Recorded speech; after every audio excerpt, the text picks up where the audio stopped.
Well, good evening, good evening, good evening. This is Let's Talk About It, a weekly podcast with your host, your girl, me, RenaeThaDiva. And we come on live each week on all social media streams. You'll see I have several devices if you're looking at one of my devices here. And we have special guests that we discuss things that are going on in our cities, in our states, in our nation, and all over, along with some entertainment and some sports. So tonight we have something a little bit different for you. I think you guys will definitely appreciate that. He's actually our special guest. He is Mr. Stacy Huff, and he is actually going to come on and do our sports for us here shortly. So let's go ahead and get into it, shall we? Let's talk about it. So let me first of all say thank you to our sponsors, Mr. Kenneth Brown with SEDM, of course, Legacy Collection, and all of those who have supported our podcast. If you are looking to do a sponsorship for our show or a series of shows, you can email us at legacyentstudios@gmail.com, and we'll be happy to get you our sponsorship package. Let's go ahead and get started, okay? Let's talk about it. So, unfortunately, Monday made a year officially that the war between Israel and Hamas started. There have been thousands and thousands of casualties, and there are still even active captives. It's not looking that this situation or this war is going to end anytime soon, and we are just really keeping all those involved in prayer. I know the U.S. again, as I mentioned last week in our show, even here in Indiana, our National Guard has activated and sent a troop to go into some training, and they are going to go into the Iraq area, from what we've been told. So, again, just keeping all of our servicemen and women in prayer. Hi to those all on social media. Please like, share, follow. We are on YouTube as well. Make sure you like and subscribe to that channel. It is Renee, RenaeThaDiva, or the studios page, which is Legacy Entertainment Studios as well. We appreciate you. Thank you. So, unfortunately, the weather has just been weathering. We just got through Hurricane Helene last week, and now Hurricane Milton is on the horizon. It is affecting the coastline and is expected to make landfall sometime on tomorrow. The coastline, especially the Tampa area and surrounding, is expected to be affected. Right now, they are saying that Milton is registering at a hurricane level, a category level 5. So again, we're just keeping those people in our prayers. They are encouraging those that are in the area, if you can, to get out of the area, to maybe come further inland, and just make sure that, again, you are staying safe. So if you're choosing to stay there in the Tampa area, make sure that you have supplies. Make sure that, again, you are being vigilant about the weather, the going on. They're saying not only are they expecting high rain and water content, that Hurricane Milton, which is a little bit different than Helene, is going to have more winds along with that also. So just again praying for the area. Poet and activist, the late Miss Maya Angelou becomes the first African American woman to be listed on the U.S. quarter. So we just say congratulations on that. To her and her family, we definitely just again send much love to all who appreciate it. Miss Maya Angelou, she had some dynamic poems that still resonate to this day. So here in Indianapolis, the infamous Lafayette Square Mall, the revitalization for it is just going down the toilet. It's just the easiest way to put it. Unfortunately, the new owners have plans to put some high-rise apartments in the area, also some outdoor shopping to really revitalize that area, and now decided not to do so. They have decided to just go ahead and tear down all the buildings over there and go from there. I'm thinking they probably will end up selling the land. And it's been cited that a lot of the reasoning for not doing the revitalization, sorry, we are live, but they were saying that a lot of the reasons why they're not going to go ahead and complete that now, of course, is financial reasons and funding. I guess that could not get all the partners to go in with them and get that done. So again, it's just furthering the demise of Lafayette Square. We definitely hope that someone comes in and revitalizes that area because, again, there's a lot of people that live there. There's a lot of services that are needed. It is considered a food desert over there. There are not any active grocery stores other than maybe the Meyer. And in that immediate area, if you have to go like maybe at least 5 to 10 miles to get to a real actual grocery store. So Again, hoping someone does come in and picks up that. So I'm not going to do sports today because, again, Mr. Stacy Huff, who is going to come on in just a moment, will do that for us, and we're just excited about that. He is actually a sports analyst, so I look forward to hearing his views. But I will talk just a little bit about some entertainment. So Indianapolis native and filmmaker Sean Landrum has landed a distribution deal that's international with the Belize Global Media. So we just say congratulations to Sean on his distribution deal, and we look forward to seeing many films from you, and you being just the next Sean Landrum. I won't even say the next Tyler Perry or whoever. You are who you are, and we just congratulate you. So just a quick commercial break before I bring our special guest on.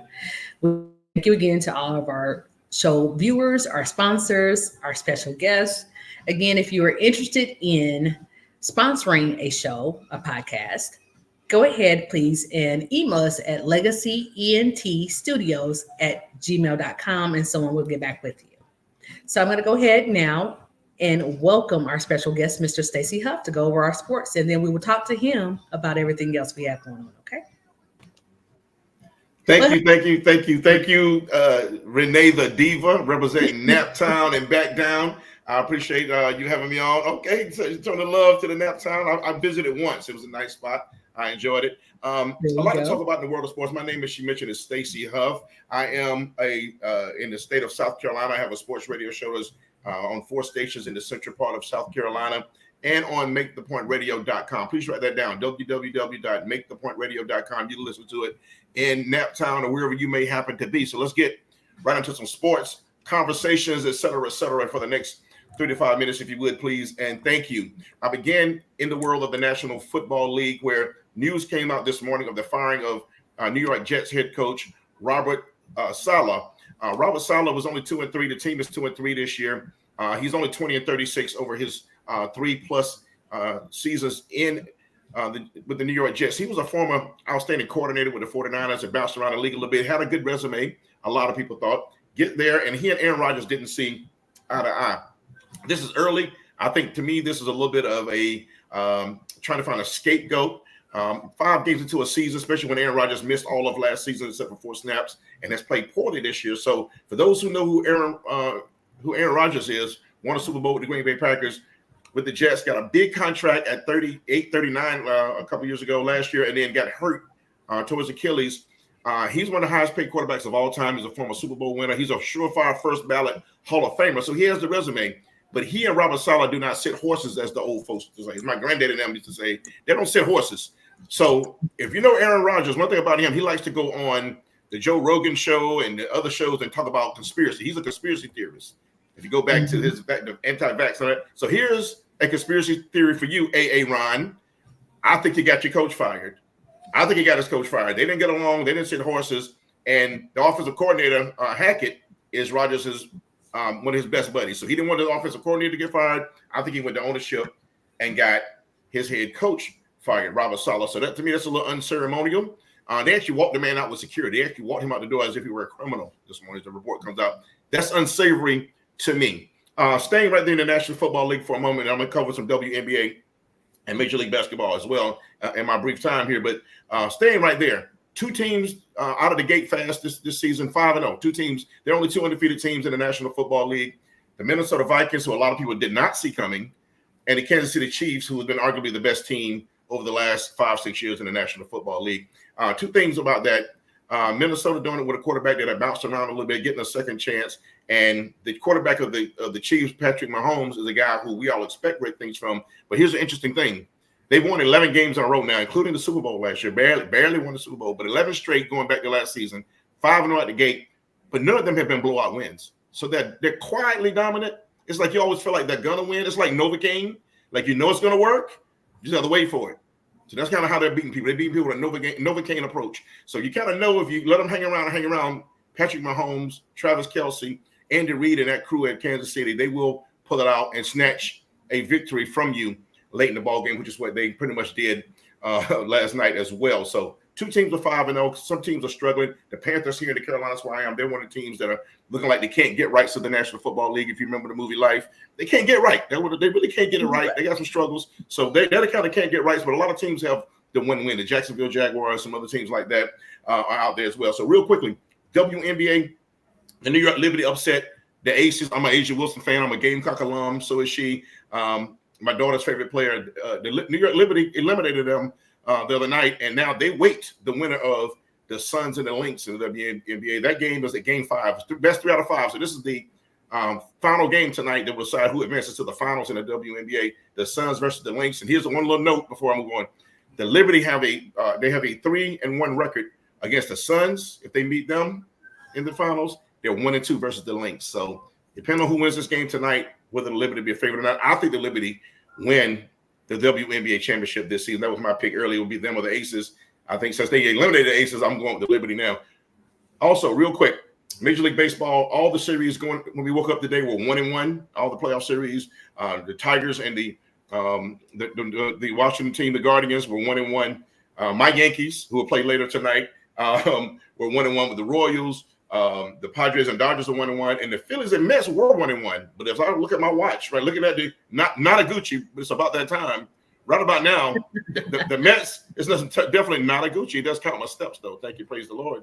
But the Mets are right now putting the beat down on the Phillies, so they'll be up 2-1 by the time this podcast is over, and that'll be the only series with a decided advantage. The rest of them will have that third and rubber game going into these best 4 out of 7 series. And again, I am a huge fan. Real quick, before I throw it back to RenaeThaDiva, 3 deaths. We have the third death. They come in threes. Louis Tiant, outstanding baseball player. One of my late grandfathers, the Reverend Ariel Huff's favorite players. Louis Tiant passed away. We got news of him passing away today. On the heels of last week, we lost Charlie Hustle, Pete Rose, who was the hit king.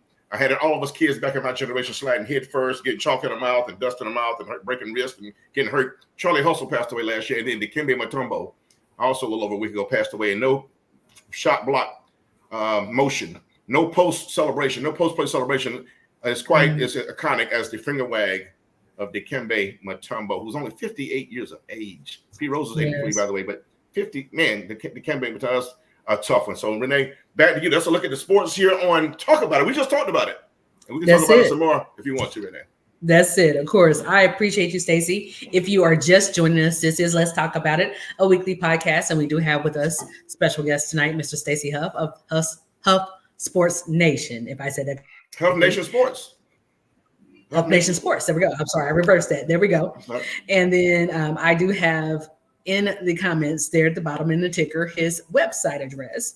Please make sure that you tune in and follow, like, and share with Stacey as well. He is on 4 different platforms, 4 different stations, correct, Stacey, there in South Carolina? Yes. And then in South Carolina on 100.7 FM, 92.9 ESPN in Orangeburg, South Carolina, where the South Carolina State Bulldogs play.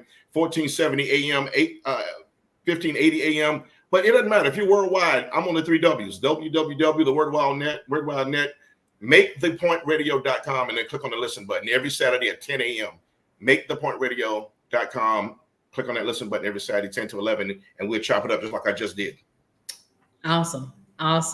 Definitely appreciate you.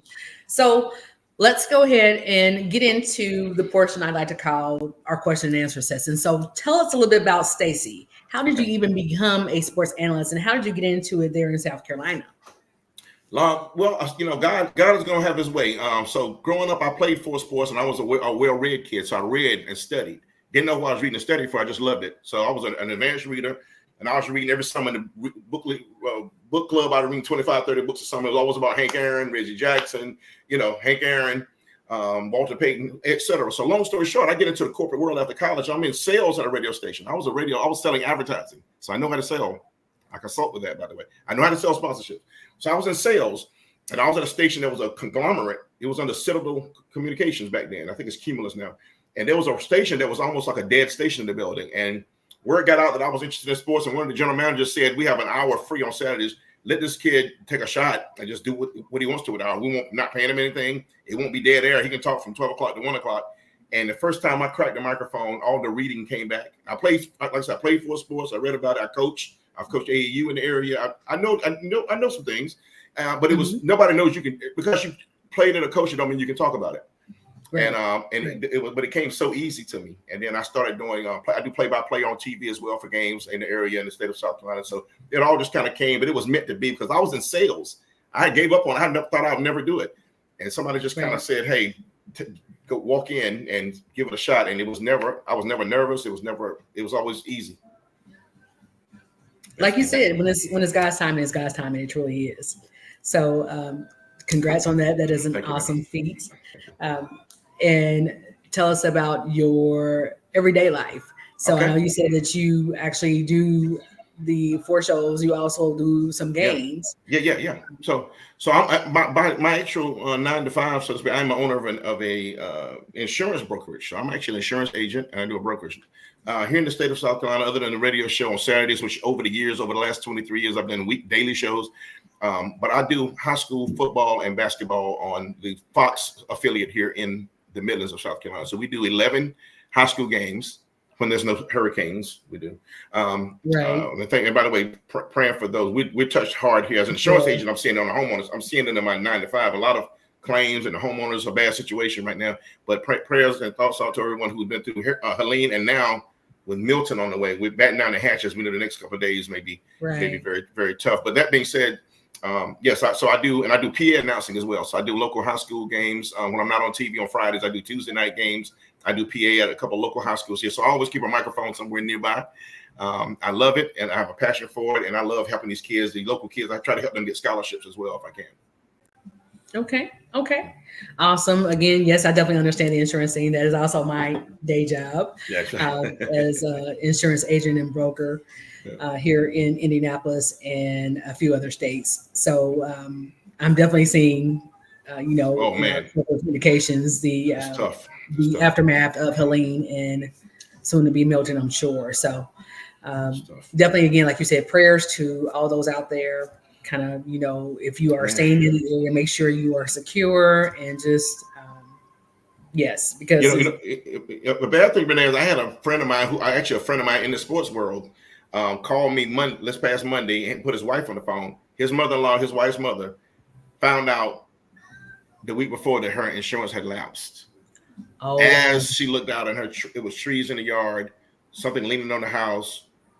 It was a mess around her. It's an older lady, and I tell people all the time, I came on to talk about sports, but you and I both know to tell people, check your policies, make sure they're active and valid and cover what you need covered before, because once the storm, nobody's going to honor, nobody's going to take her phone calls. Nothing's going to happen now because she was not covered in the time of a storm. So please, word to the wise, check your policies, make sure everything you need covered. Yes, please do. Please do. I try not to intertwine them too often, but it's very important. Please make sure your policies are active, whether it's renters, homeowners, whichever you have. In the commercial sense, make sure that you have commercial policies in place for business owners. It's just very important. It's necessary. Absolutely, man. Absolutely. And then also make sure that you have life insurance. I mean, I say this several times, in different platforms. GoFundMe is not a life insurance policy. No, it's not. We got to get away from that mentality. Yes, please. So contact Stacy or myself if you are looking to be insured, and we'll be more than happy to assist you with that. Okay, so in other news, since we are on Let's Talk About It, a sports podcast, or a podcast rather, and you're doing the sports portion for today. Yeah. Let's talk about my Colts. What are your predictions? What do you think about them? Okay, so you guys have Flacco, I believe it is, has taken over now for the young fella. You're going to have a bit of a controversy coming because when you draft somebody as high as you drafted a young man, you want to see him play. You want to see him nurture and develop because those contracts, I think 3 years, maybe a 4th year option, either team or player. So the first 3 years, you got to decide whether that was a good draft pick or not. This is year 2. He got hurt last year, I believe, at some point. This is year 2. So you halfway into this decision time. So I know Flacco is playing well. At some point, you got to get the kid back out there to see what he can do. But as far as how the team overall, they got a shot. I mean, the AFC is going to be interesting this year. They have a shot though. And one thing about the National Football League, not for long. So anybody can get hot. Anything can happen. It's hard to predict what these teams are going to do. But Flacco, how long can he keep the youthful? He ran the other day. Keep the legs going. Stay healthy. I mean, he can help you win games, but y'all got a decision to make because you got him winning now And the young buck, you got to see him play. That's a big investment. You got to see what that investment's going to do. For sure, for sure. And we definitely are hoping and wishing the best for him. It is yet to be decided if he's going to play in this coming Sunday's game. Um, Yeah. and as you said with Flacco, I think that he's a good addition, but I don't know that he's actually getting comfortable in the role because maybe he feels like he can't get comfortable in the role. Right. Because when you got a first or second round draft pick sitting there, it comes from up top. You're the two dynamics in sports. You have the locker room dynamic where the players will show you by their action who they think the leader is, but the owner will tell you about the paycheck, and they'll tell you about some other ways who they think you better get ready to be the leader because they got to see they're gonna do everything they can to let Richardson be the guy because you draft somebody that high. If he doesn't work out, somebody's getting fired. Whoever decided to draft him, if he doesn't work out, that person's probably going to not be there. So they're going to give him every chance to succeed. By the way, I know the Fever. We both like the Fever, right? I'm a Fever fan.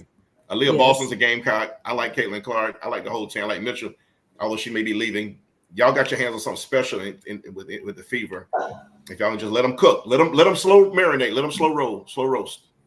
It'll be good. Yes, I agree. I think that this is just the beginning of a lot of what's to come for the Indiana Fever. I really hope that they keep the team dynamic the same for next season. But as you said, or as you stated, I think, that we may also have some people going to other teams. But, of course, it's yet to be seen. They are out of the WNBA playoffs for this year. But next year, in 2025, the WNBA playoffs will be here in Indy. Good point. And, let me say this. One asterisk there, this is an expansion year. And the women's game hasn't seen it like the men's game saw when the Grizzlies came in. They were the Vancouver Grizzlies before the Memphis, remember? And the Toronto Raptors. I remember when the Hornets were expansion team. Well, what they're going to do is you can only protect 6 players on that roster. So every team has to decide which 6 they're going to keep, and the other 6 are going to be available for the Valkyries, the new team, to pick from. So that's the decision made. The Fever better lock in who. And again, there could be some feelings hurt. If you ain't one of those 6, then you're gonna be like, oh, you don't love me. So even if the Valkyries don't take you, you can look at that team like, why'd you leave me unprotected? Why'd you leave me out there? So you know what I'm saying? So that's gonna be a mind thing. So now you gotta keep the chemistry. When the business of sports says they gotta hug on 6 of them and leave the rest of the roster out there dangling. And how can the chemistry? You gotta get past that too. Every team has to do that. So. Right. And I'm sure contract negotiations and things of that nature are always going to play a part in which 6 they are protecting, so to speak. So, Absolutely, yes. Definitely hoping the best for all of the players again. Unfortunately, we don't make those decisions. Nobody asked me. I was telling you, nobody asked me. I wish they would. Because if they did, they may have a total different opinion. I'm like, no. Truly, I'm a Lakers fan. The Lakers definitely would do some things different if it was up to me. But they didn't ask me. They asked LeBron, I think. That's it. So, well, I'm sure they did, considering the circumstances. So, what is your opinion, or how do you feel about him and his son playing together? I started to put that in my little opening comments. I'm good. I'm good with it. I saw when Ken Griffey Sr. and Jr. did it, and I have another whole thing I do on my show, and I've had whole shows. I've been on panels. And LeBron is the most celebrated and hated athlete of this generation, and only because of one thing: because my generation won't let Jordan go. I love Jordan. He's great. Maybe still probably my one when but because of LeBron dared to challenge Jordan's legacy, people hate on him. They can't see the good he's done. Man's been married to his high school sweetheart. He's been a good father, a great father. He's been a great businessman. I don't know if one speeding ticket has been public he's gotten. I don't know. Nope, you know what I'm saying? So this should be something. If you take away the whole hate because of the people who love Jordan, a father standing around a game 21 years or 22 years to play with his son. It should be nothing but positives and nothing but a beautiful thing. Now, should his son be there? I don't know. I don't really care because if somebody really watches the NBA without emotions, your 10th, 11th, 12th players on every team rarely touch the court anyway. Why can't it be LeBron's son sitting there with his warm-up song like everybody else doing? Everybody got 3 guys on the team that never play. So why can't it be LeBron's son? I see no problem with it. Right. The average team plays 9 players. I think the only thing I kind of think of with that, and I hope that it does not happen, is that they put Bronny in his dad's shadow too much and not respect him as an actual player. Well, when you say they, that's a good point. And when you say they, that's a good question. Because when you say they, the media could do it, but the barbershop, the streets, people do it And it's funny, they play that game with LeBron when they want to use LeBron to beat his son up. But again, nobody's compared to LeBron other than Jordan and Kobe. So why should his son, so it should be that should really be a non-conversation. He should be able to grow in his own light. And just because he's LeBron's son doesn't mean he should be hyper criticized. And by the way, if he's elevated for being LeBron's son, that's okay. Nepotism in sport. Look at the ownership to the team. Jeannie Buss runs the Lakers. You know why? You know why Jeannie Buss runs the Lakers now? Because her daddy bought them. Exactly. Okay. So nobody had a problem. I didn't see a lot of people texting and tweeting about that. Right. The guy who owns the Steelers, guess why he owns the Steelers? Because his grandfather and then his daddy and then him owns the Steelers. So it's okay. Exactly. I don't have no problem. They're creating legacy. Why not us? Why not us, Renee? Exactly. We definitely as a people need to get better into creating legacy, which is, you would think it would be applauded. You would think it would be applauded, right? Exactly. You would think that they would. Unfortunately, some people have the mentality that they don't want to see others get ahead, and it's so sad. It's so sad. So I agree with you when you were saying that LeBron is loved and hated. I can definitely agree with that for sure. As a Jordan fan, and I'm still definitely a Jordan fan, but he was his person in his own right, just like LeBron is his person in his own right. And I think people need to stop. I hate to say comparing, but that's exactly what they're doing. They're trying to compare. You mentioned even Pete Rose. He has records that have never been broken and probably never will be. Even with the Dikembe Mutombo. Rest his soul and his short years on Earth. I consider him 53 or 50. Yeah, he's 58. He's 58, and that's 1 year older than me. So that scares me. But so to your point, Renee, you make a good point. You're a Jordan fan, but guess what? When you say you're a Jordan fan, when did Jordan retire? Officially, or from which the last time? The last time from which sport? Jordan retired about 20 years ago. What other athlete has been haunted by somebody who hadn't played in 20 years other than LeBron? Exactly. That's what I'm saying. When Jordan was doing his thing, they wouldn't hold it up. They wouldn't beat him over the head with somebody who was retired 20 years before him. That was right. The only person we doing this for is LeBron. Exactly. We didn't beat Jordan over the head with Julius Erving and Oscar Robertson. We just let Jordan be Jordan. And look how young LeBron was when he came into the league. Even Jordan, he came into the league young as well. But, for him to be in the league as long as he has been, to still be an active and thriving member of the league, I think it's just amazing. Yes, and and you make a great point. So that's why Jordan. So I'm a Tar Heel fan. So I was a fan of Jordan his freshman year when he didn't start his first few games. So I was a fan of Jordan who was still on the bench. Most people in their lifetime don't remember when Jordan was on the bench.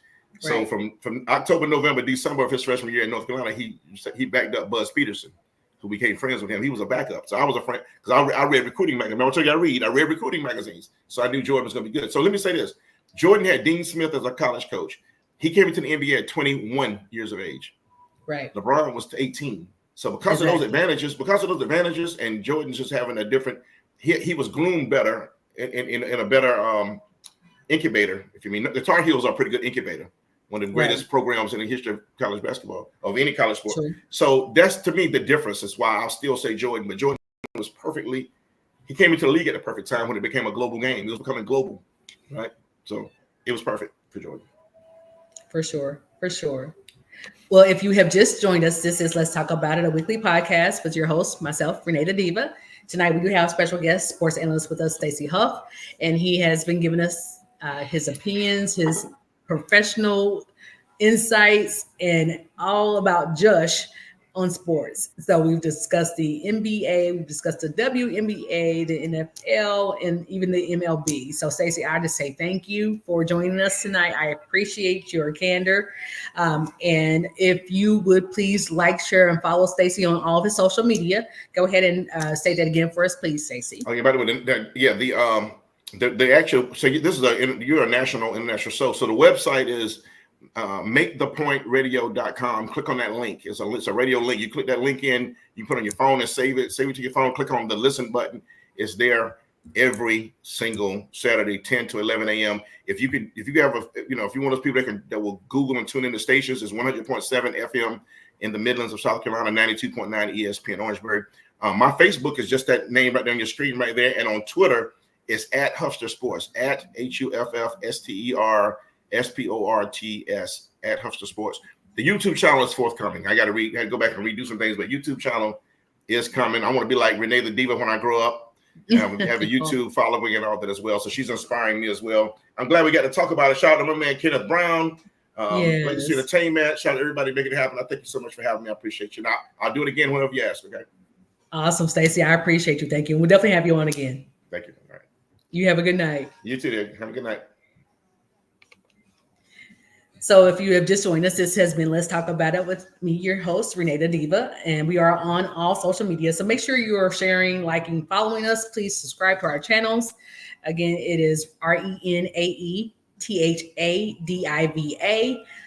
or our studio page, or both of them actually, our studio page, which is Legacy Entertainment Studios, on all social media as well, including our YouTube channel. So make sure you're like, sharing, following. This has been, again, your host, RenaeThaDiva. I'll see you next week, okay? Bye-bye for now.